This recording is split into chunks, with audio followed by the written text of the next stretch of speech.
49ers have had an active offseason. Brock Purdy signed a 5-year, $265 million deal that includes $181 million in overall gear back for Mr. Irrelevant. Purdy no longer, though, has Deebo Samuel as a weapon as he was traded to the Commanders this offseason. San Fran used the draft to help bolster their defense. And Niners legend Jerry Rice has some concerns about his squad, telling the San Jose Mercury News, quote, "I just feel like we added on too many pieces. The reason why I say that is these guys are young guys. Super Bowl 60 is here in San Francisco. I would have preferred to sort of leave everything like last year. Add on to that and have a chance for this coming year." David Dennis Jr., your reaction to Jerry Rice's comments? Yes, it makes sense for Jerry Rice to have wanted to sign Brock Purdy, bring everybody back, and have the same exact team that you had last year. Unfortunately, it does not work like that. There's a thing called a salary cap in the NFL. This is just how the NFL works, where you maximize when you have a quarterback on a rookie scale, and then you can build around them, and you get to the Super Bowl, which they did. Then when you pay that quarterback, things have to change, and that's what happened at 49ers. They have to go young. They have to build around their draft because you had to pay Brock Purdy $260 million. This is the way of the world in the NFL. Unless you have a Josh Allen behind center, with no disrespect to Brock Purdy, he ain't Josh Allen. Unless you have a Josh Allen there, you can sustain those type of moves, those salary moves, and what looks like they could be rebuilds and still make it to the playoffs. The 49ers do not have that right now, which is why they're in the predicament they're in right now. With the exception of the New York Jets, I don't think a single team had a more disappointing season last year than the San Francisco 49ers, going from Super Bowl participants to completely irrelevant by December. I think they did what Jerry's asking, though. They brought back Brock Purdy. They brought back Kyle Juszczyk. They brought back George Kittle. And then they went and they brought back Robert Saleh on the defensive side of the ball, that he's going to be calling the shots, because that was the identity of this team when they were going to all those Super Bowls and NFC Championship games. We talk about Kyle Shanahan's offensive genius, but it was that Chris Kassir defensive line with Buckner and Armstead and Bosa and Kinlaw, and they would be the ones that really were leading that team. Well, what did they do, Jerry Rice? They went and they got Robert Saleh, and they drafted defensive linemen with 3 of their first 4 picks. And they're trying to get back to that. If they were truly in rebuild mode, they wouldn't have re-signed Purdy. They would have shipped off Ayuk, and they certainly wouldn't have cut Juszczyk only to bring him back and then give George Kittle the lucrative money he had. I think they are all in, and Super Bowl 60 still is a very real possibility in that building. Kevin? Yeah, okay, so let me describe the window, the Super Bowl window. For the past 5 years, it was wide open. Anything could have come in, wind, animals, everything. It was just wide open, okay?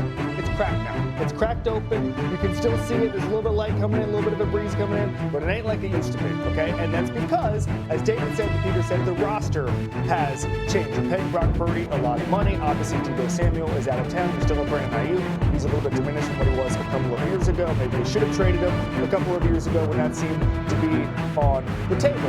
On defense, they've got to have a couple hits with their draft picks, okay? Malik Mustafa, Alfred Collins, Michael Williams, like that is the X factor this year, is Robert Saleh getting those guys ready to play early. I don't think they're as good as the Rams in the NFC West.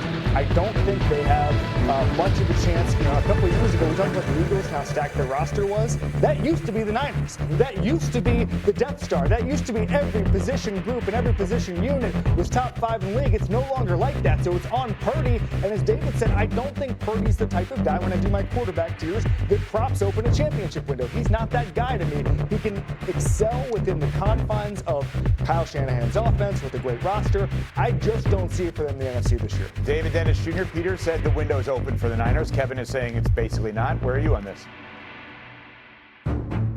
Close, lock, pull the curtains closed on this version of the 49ers window.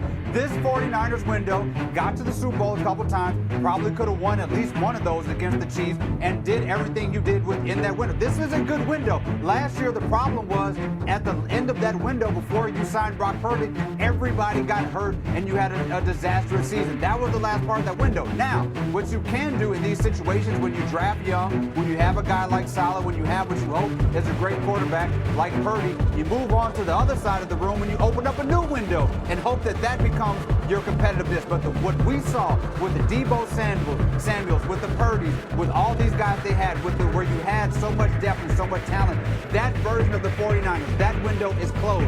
Now you have to go out and find another opportunity to build a different sort of team to be competitive. But that is going to take time. Yeah, Schrager's right. I mean, you guys are just wrong. Like, they have the exact same roster. Preach. What? They have the exact same draft. Of the guys that are the core, they're all still there. Fred I don't know Warner what is you still guys are there. talking about. Purdy's still there. He just makes more money. Like, what are we talking? Christian McCaffrey's still there. Kyle Juszczyk's still there. Trent Williams is the most important piece who nobody mentioned, is still there. What are you guys talking about? Everyone got hurt last year. The NFC is not exactly. Everybody got hurt. Does that maybe because it's an aging, expensive roster and you build around a bunch of guys in their 30s? Sure. Maybe that has something to do with the fact they got hurt. They're saying Oh, so they double down. Oh, good. They're a year older. Let's go with these. Guys, answer these for me. Overreaction. Let's begin in Pittsburgh. Aaron Rodgers will end the playoffs win drought for the Steelers. Overreaction or just right? I think it's an overreaction. I'm not sure why people are so sure this is going to work. Steelers haven't won a playoff game in 9 years. Aaron Rodgers hasn't won one in 40. Peter, there are 17 quarterbacks who've won playoff games more recently than Aaron Rodgers had. The list includes Jimmy Garoppolo, Daniel Jones. Guys like C.J. Stroud and Jayden Daniels, who weren't even in the league yet, have won 2. This is not 2016. I'm not sure I see this working. At least 3 of the Browns' current quarterbacks will start at least one game for the Browns this year. It's not an overreaction because this is a very Browns thing to happen, first of all. And second of all, they need to figure out what they have with these young quarterbacks on their roster, be that Kenny Pickett, Dylan Gabriel, Shedeur Sanders. Even if Joe Flacco opens as the starter, I'm just not sure you have all the information you need heading into next year's draft if you don't play a couple of these other guys at some point this year. All right, guys. Patrick Mahomes and the Chiefs will not only get back to the Super Bowl, but they're going to win the whole darn thing.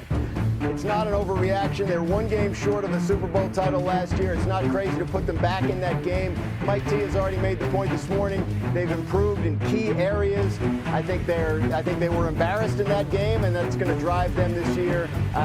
We're going to pick other teams because we saw them lose, and the air of infallibility may be off a little bit, but I think that's just what they want us to think. Okay, well, let's get back to that list that everyone's talking about in league circles. My phone was blowing up yesterday throughout the show.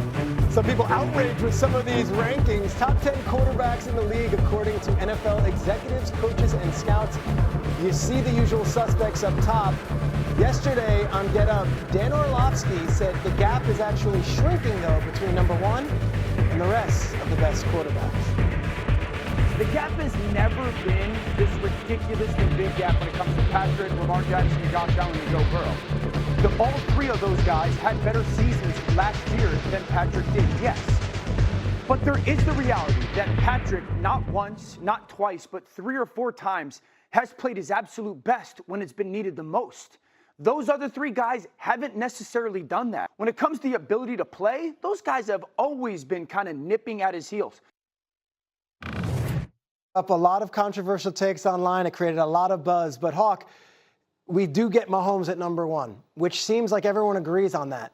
Would you have been outraged or surprised if the list actually came back and it was Lamar or Josh Allen or Joe Burrow actually ranked number 1 on the list? Not at all, right? Because the list is supposed to be for the coming season, right? That's why Aaron Rodgers isn't on the list, because it's not a whole body of work. And the last we saw Lamar, Joe Burrow, or Josh Allen, they were playing elite football last season.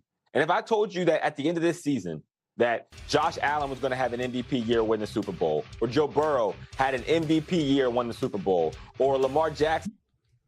Bên trên này của nó xuống đây.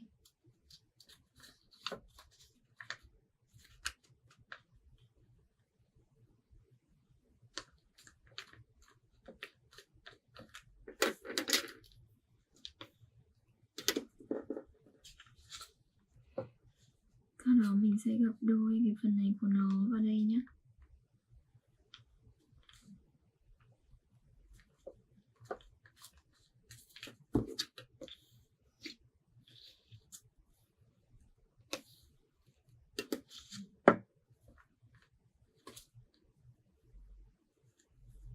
Tiếp theo bây giờ mình sẽ gấp ngược phần này ra phần đằng sau.